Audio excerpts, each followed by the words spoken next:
Mabior, I now invite His Excellency Dr. John Garang de Mabior, Chairman of the Sudanese People's Liberation Movement and Army, SPLA,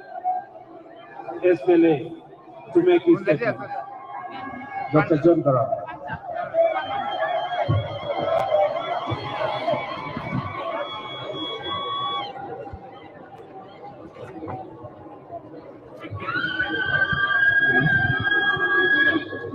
Your Excellency, President Mwai Kibaki, Your Excellency, former President Daniel Arap Moi,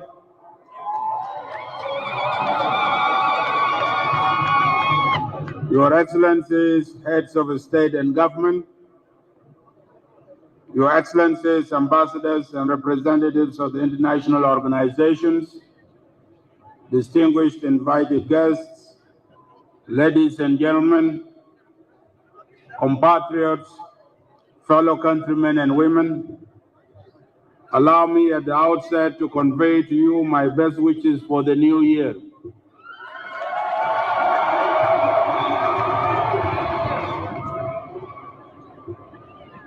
The year 2005 will mark a year of peace, not only for the whole of Sudan, but equally throughout our sub-region and Africa as a whole.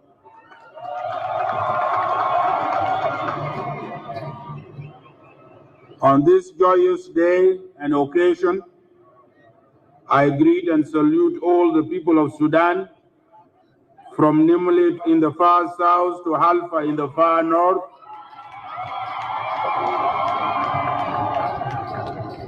and from Janina in the far west to Hamashakreb and Port Sudan in the east.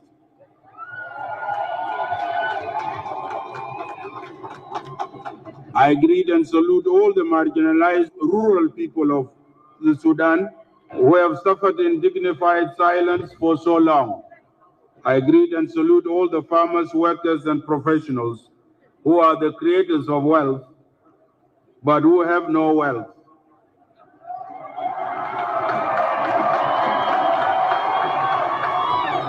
And who have seen their living conditions deteriorate over the years. I greet on the occasion of this peace that we have just signed all the Sudanese women everywhere. Women in Sudan, as elsewhere in the world, are the marginalized of the marginalized.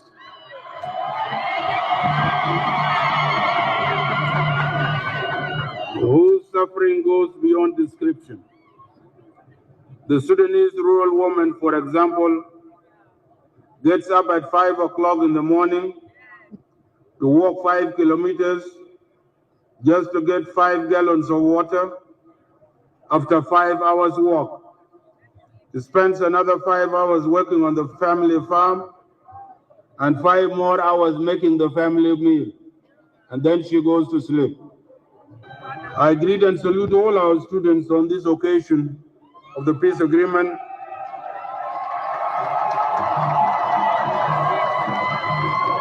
And all our youth who have borne the brunt of the 21 years of this war, and to whom the future belongs, and urge them to invest in their future and that of the nation in the post-conflict period.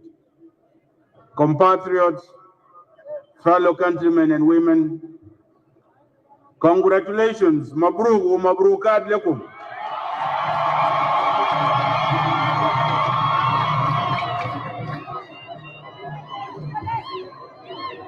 Your movement, the SPLM, SPLA, and the National Congress Party government have delivered to you a comprehensive peace agreement.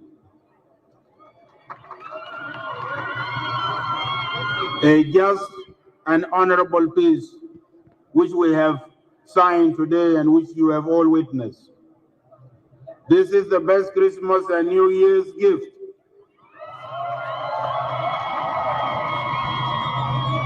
for the Sudanese people, to our region, and to Africa for 2005. With this peace agreement, we have ended the longest war in Africa, 39 years of two wars since August 1955, out of 50 years of our independence. And if we add the 11 years of Anyanya II, then Sudan had been at war within itself for 49 years, which is the whole of its independence period. With this peace agreement, the SPLM and the National Congress Party government have brought half a century of war to a dignified end. Congratulations.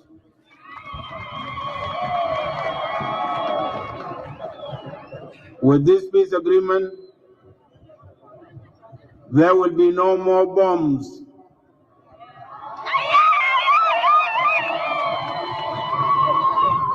There will be no more bombs falling from the sky on innocent children and women.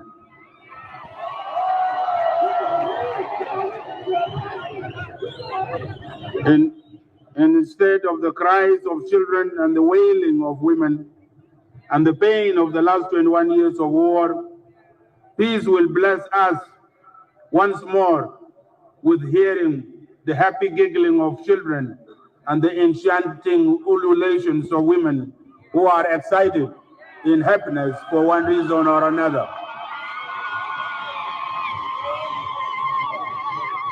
At the political level, this peace agreement affirms the right of self-determination for the people of Southern Sudan and the right of popular consultation for the people of the Nuba Mountains and Blue Nile, so that the unity of the Sudan becomes based on the free will of the peoples instead of on wars and the forced and false unity of the last 49 years. This peace agreement will change the Sudan forever. Sudan cannot and will never be the same again, as this peace agreement will engulf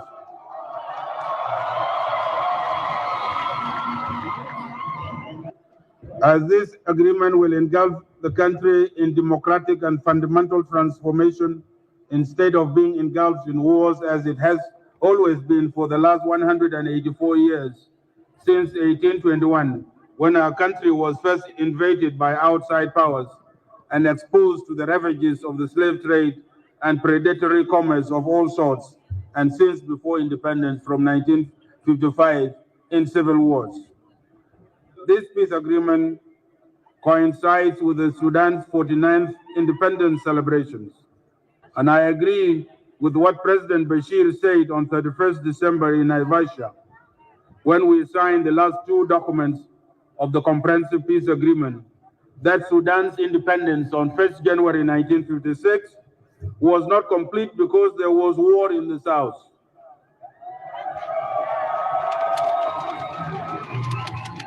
The war we are ending today first broke out in Torit on August 18, 1955, 4 months before independence. And so the South, like other marginalized parts of the Sudan, were really not part of that independence. With this peace agreement, we begin the process of achieving real independence by all Sudanese people and for all the Sudanese people. The signing of this comprehensive peace agreement thus marks the end of what I would correctly call the first republic of the whole Sudan that has lasted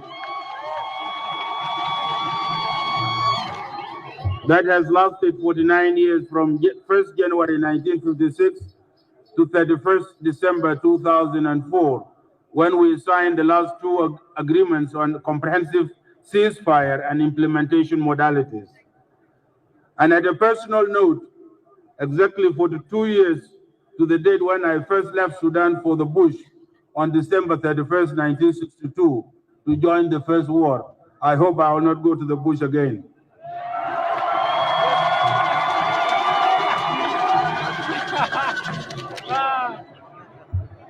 This peace agreement therefore signals the beginning of Sudan's Second Republic of the New Sudan.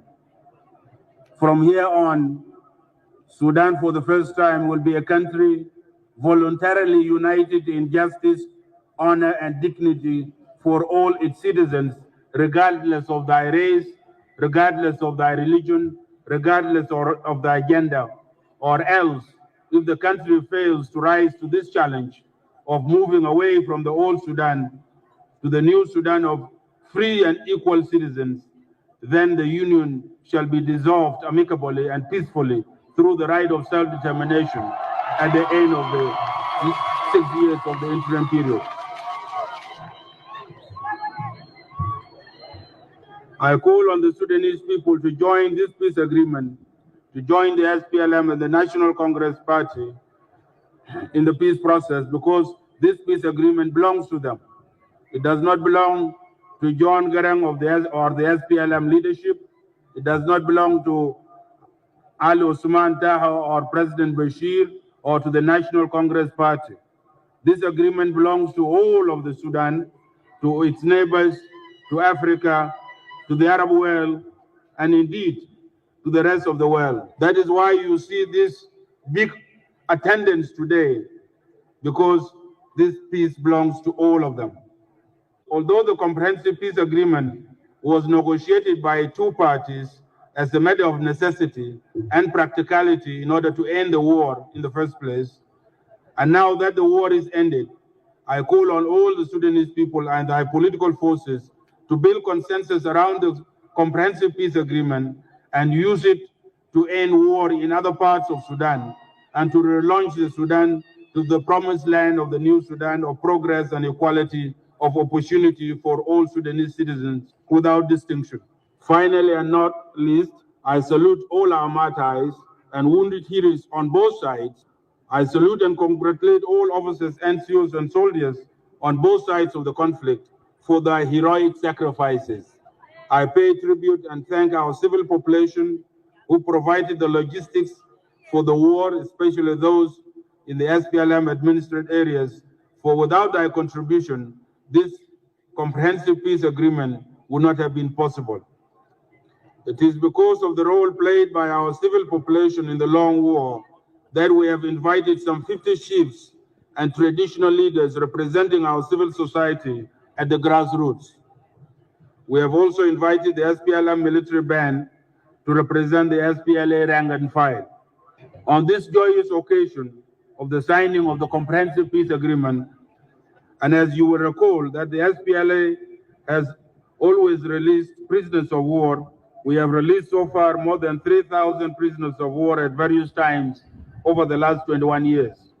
I here, as of today, order the immediate release of all prisoners of war that are still under the custody of and care of the SPLA. It is fitting, as we celebrate this momentous historical landmark, to pause to remember the thousands of fellow human beings who recently perished in both Asia and Africa in one of the planet's worst natural disasters of the modern era.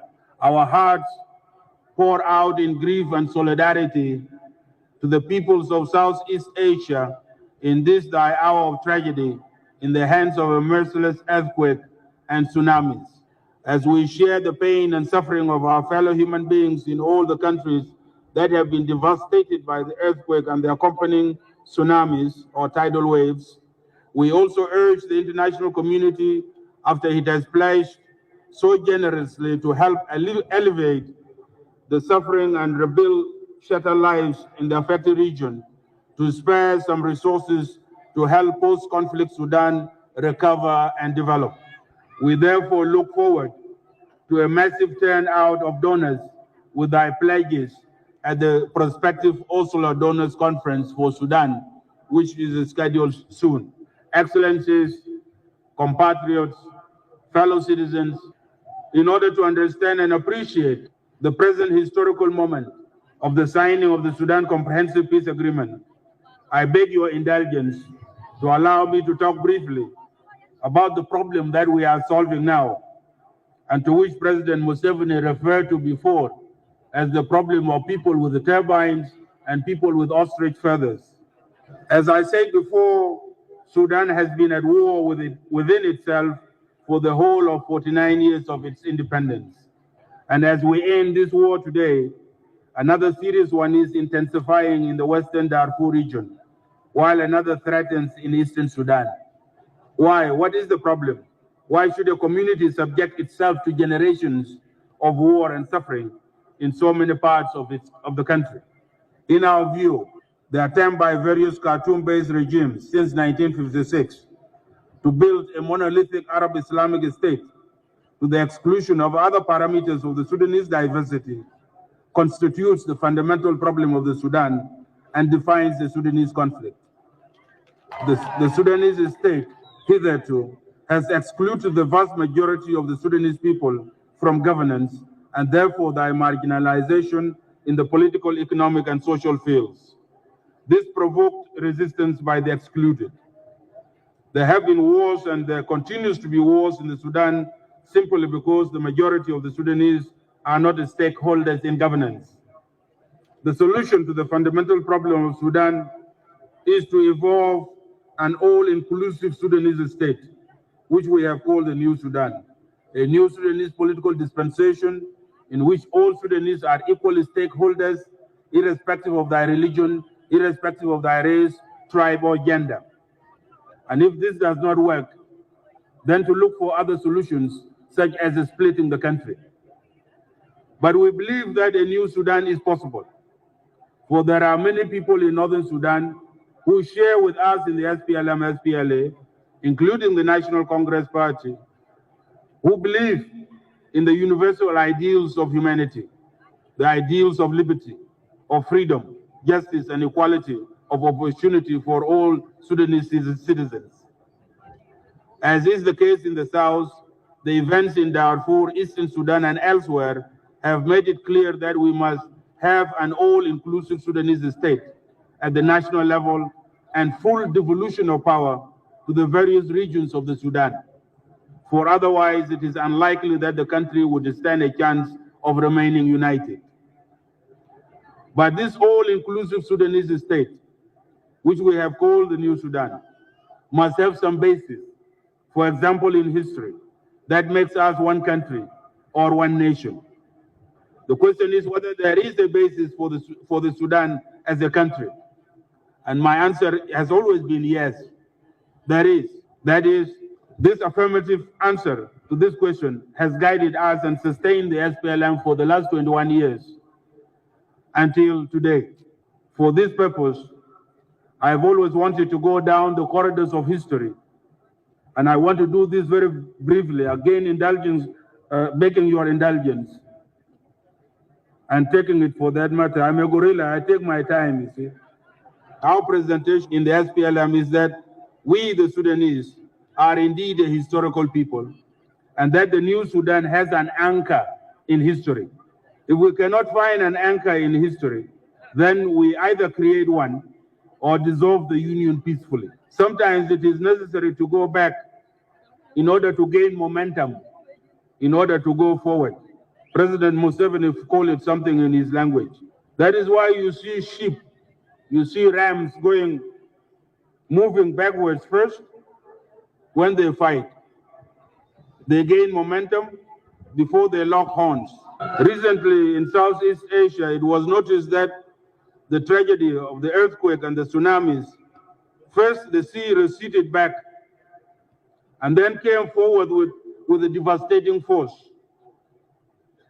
We very much need to do this exercise in the Sudan, to go back thousands of years so as to rediscover ourselves, gain momentum, and then move forward with the momentum of 5,000 years to propel ourselves and smash ourselves into history once again.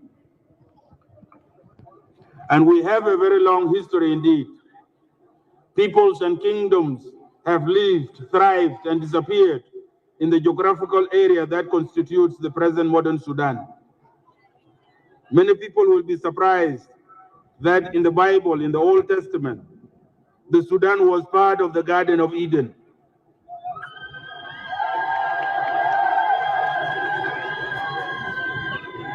Where it is stated in Genesis chapter 2, verse 18 to 14, that the Garden of Eden was watered by 4 rivers. One of them is the White Nile. It is the Pishon in the Bible. The other is the Gihon, and there's the Gihon Hotel in Addis Ababa. It is the Blue Nile. And to the east by the Tigris and the Euphrates. So the Garden of Eden was not a small vegetable garden, it was a vast piece of territory. My own village happens to be just east of the Nile, so I fall in the Garden of Eden. It will surprise many of you that the Prophet Moses was married to a Sudanese named Zipporah, as narrated in the book of Numbers. From the biblical days, we move to the ancient Sudanese kingdoms of Awad, of Eritrea, of Anu, of Maida, that are believed to be connected with the present-day Dinka, Shuluk, Nuer, other Nilotic tribes, and the peoples of Central and Western Sudan. And up the corridors of history, we move to the kingdom of Marawi, that bequeathed and spread iron civilization to the rest of Africa. Marawi got transformed into the Christian kingdoms of Nubia. There then followed the spread of Islam and Arab migration into the Sudan, and the subsequent collapse of the last Nubian Christian kingdoms of Makuria, Alawa, and Soba in 1504. Followed by the rise on the edges of the Islamic kingdom of Sinar, which was founded by the Funch and the Chuluk people. The rest of Sudanese history is familiar to all of us, from the Islamic kingdoms of Sinar to the Turco-Egyptian occupation, to the first Islamic Mahadist state, to the Anglo-Egyptian condominium, to independence in 1956, and to the Anyanya movement of 1955 to 1972, to the SPLA in 1983, to the second Islamic state in the Sudan of the Ingas, with which we negotiated from 1989, and to the comprehensive peace agreement which we signed today. This is the history of the Sudan, and this is how we got here. It has been a long journey of more than 5,000 years to reach Naivasha and Nyayo Stadium today. It is important to know and appreciate where we came from in order to better be able to chart the way forward with the momentum of historical force. That was Sudan in history. As for the contemporary Sudan, we have more than 500 different ethnic groups, speaking more than 130 different languages. We have two major religions in the country, Islam and Christianity, and traditional African religions. Our contention in the SPLM-SPLA is that the Sudan belongs equally to all the peoples that now inhabit the country, and its history, its diversity and richness is the common heritage of all Sudanese. The comprehensive peace agreement that we have signed today is based on these historical and contemporary objective realities of Sudan. And by implementing the provisions of the comprehensive peace agreement that we have signed today, we shall evolve an all-inclusive form of governance that ensures that all Sudanese are equal stakeholders, irrespective of where they come from. And this is what will keep our country together. Furthermore, by adapting and applying the form of governance and wealth-sharing arrangements stipulated in the comprehensive peace agreement to other parts of the country with similar afflictions as the South, such as Darfur, Eastern Sudan, and other parts of the country, we can once again become a great nation that is voluntarily united in diversity rather than divided by diversity and forcibly kept under a coerced and fake unity. This is the context and the value of the comprehensive peace agreement we have signed today. It provides the Sudan with a rare and perhaps the last opportunity to make a real paradigm shift from the old Sudan of exclusivity to the new Sudan of inclusivity, achieved not through force, but through the exercise of the right of self-determination. Viewed this way, the right of self-determination, which is one of the cornerstones of the comprehensive peace agreement, is a blessing rather than a curse, as many Northern Sudanese hear. I want to assure you that we will all work together with the National Congress Party and other political forces in the Sudan so that we develop a new paradigm so that we keep our country together. Excellencies, distinguished guests, compatriots, ladies and gentlemen, bear with me, I'm almost finished. The transformation which shall be engendered by this agreement, which I have alluded to, shall be reflected first and foremost in democratic mutation, and to which the SPLM is fully committed. Surely by democratic, we do not mean return to the sham procedural democracy of the past, which was but a camouflage for the perpetuation of vested interests.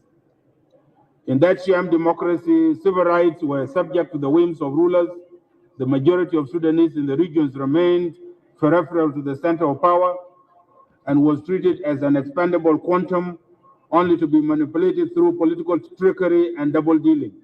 Transformation envisaged in the Comprehensive Peace Agreement puts an end to all that, since it represents a political and socio-economic paradigm shift which entails recognition of political diversity by guaranteeing full freedom for political pluralism, the entrenchment of human rights and people's rights in the Constitution, the upholding of the independence of the judiciary, including the creation of an inviolable constitutional court and commitment to the rule of law by the government and the governed, and the establishment of a truly independent and competent civil service at all levels of government. It also conceptualizes and seeks to realize a recreation of the legislature in a manner that shall ensure rigorous checks and balances and guarantees powers to the government of Southern Sudan and to the states, powers which can neither be withdrawn nor impaired by other centers of power. Eventually, the Comprehensive Peace Agreement ordains that within a maximum of 3 to 4 years, governance at all levels shall be mandated by the supreme will of the people through internationally monitored free and fair elections. Excellencies, distinguished guests, compatriots, ladies and gentlemen, the long war to which we have put an end to today impoverished our citizens and reduced our country with tremendous resources to destitution. Without claiming that the new economic paradigm shift, to which I have alluded to, is the ultimate panacea for curing the nation's ills, it provides at least a vision and modalities to address the problems besetting the nation in the here and now, while I leave the world hereafter to those who claim to have divine qualifications. In Southern Sudan and other war-affected areas, as well as in the slums of our major cities, the baseline from which we shall start development is shocking, and I will not bore you here with the statistics of the status of these parameters, such as prevalence of child malnutrition, primary education, mortality rates among children, rate of maternal mortality, rate of births attended by skilled health staff, access to improved water sources. This is statistics in Southern Sudan in particular, and other war-affected areas are among the worst in the world.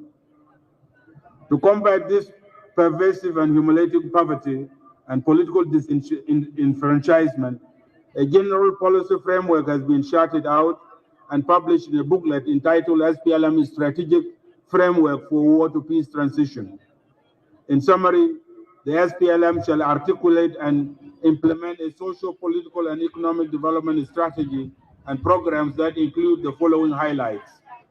First, the SPLM shall adopt an economic development paradigm that emphasizes growth through rural development and transformation of traditional agriculture that is integrated with agro-industries. We must transform the present subsistence traditional agriculture in Southern Sudan and other areas through technological innovations, making agriculture the engine of growth, and agriculture as the engine of growth will literally be fueled by oil. The building of dikes for flood control and canals and underground water development for irrigation will be priorities to guarantee crop production. Secondly, the SPLM will change the urban bias and center-focused development paradigm in favor of rural and decentralized development. The SPLM vision, policy, and slogan shall be to take the towns to people in the countryside rather than people to towns, where they end up in slums, as happens in many countries, with a consequent deterioration in their quality of life. Rural small town planning and rural electrification will therefore be priorities. Thirdly, the SPLM shall emphasize and develop new ways of delivery of social services. As we move to the new era of peace, the people of Sudan, particularly in the war-affected communities, face formidable social and economic problems and also tremendous opportunities. The major problems that require immediate attention fall in the areas of health, education, and water. We must find new ways to rapidly and efficiently deliver these services. For example, constructing windmills all over the rural Sudan to provide clean drinking water and build micro dams for generating small-scale hydroelectric power for rural towns, as well as the use of solar, wind, and biomass energy sources. Fourthly, the SPLM shall exert all efforts to build physical infrastructure, roads, rail, and river transport and telecommunications. There has never been any tarmac road in the New Sudan since creation, since the days of Adam and Eve. And this is an area the size of Kenya, Uganda, Rwanda, and Burundi put together. The SPLM vision for transport infrastructure is at 3 levels: to develop regional linkages within Southern Sudan and with the neighbors and with Northern Sudan, and to involve the state and local communities in this infrastructure building. Fifthly and finally, in terms of social and cultural parameters, the SPLM shall adopt strategies and programs that shall restore and achieve dignity of people of the Sudan through social and cultural empowerment. Programs will include information and media, radio, TV, print, promotion of New Sudan arts, songs, dances, theater of New Sudan, sports, development of local languages and cultures by the various communities of the Sudan, archives of the struggle and modern history of Sudan, archaeology, antiquities, and ancient history of Sudan, Africa, and the Middle East, so that we can find our rightful place in the world. Excellencies, distinguished guests, ladies and gentlemen, to conclude, the Comprehensive Peace Agreement and safeguards full compliance with the requirements of the agreement. The SPLM will work in partnership with the National Congress Party.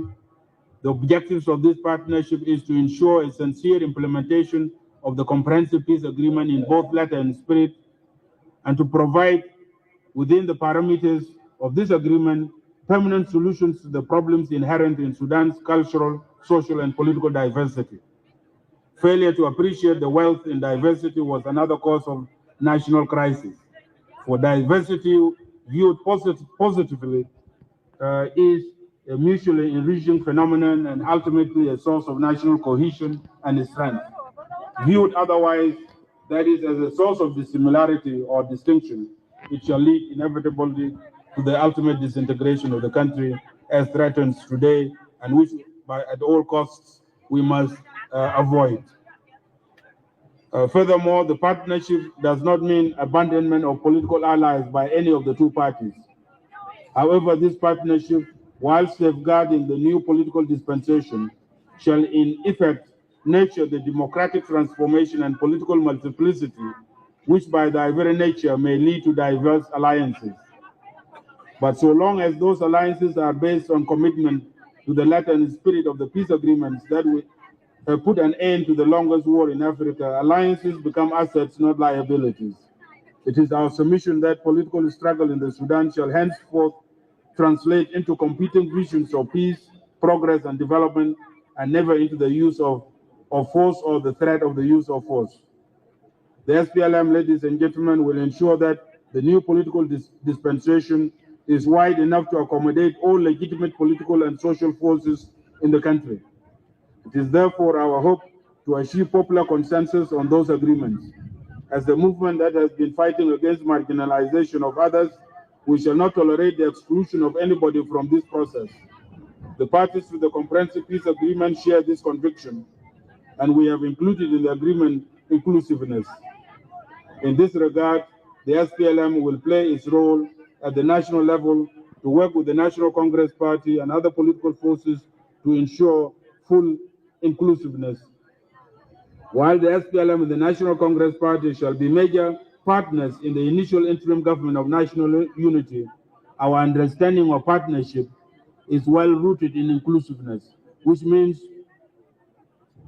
to bring on board all political forces in the Sudan, chief among them the political parties within the National Congress Party umbrella and the political parties within the National Democratic Alliance, which we call upon to complete negotiations with the government of Sudan based on the Jeddah agreement that are holding negotiations in Cairo, and so that they take their share in the government of national unity and participate fully in all the national commissions stipulated in the Comprehensive Peace Agreement, especially the National Constitution Review Commission. Finally, on issues that concern Southern Sudanese, I want to say a little on South-South dialogue. On building national consensus, the SPLM will also spearhead the South-South dialogue. This dialogue, above all, is to heal wounds and restore fraternity and mutual respect so as to create a healthy political environment that is accommodative of all Southern Sudanese political forces, both at the level of Southern Sudan and at the national level. But South-South dialogue is not only about power, it is about an inevitable democratic exercise based on mature and selfless political discourse among Southern Sudanese with a view of galvanizing all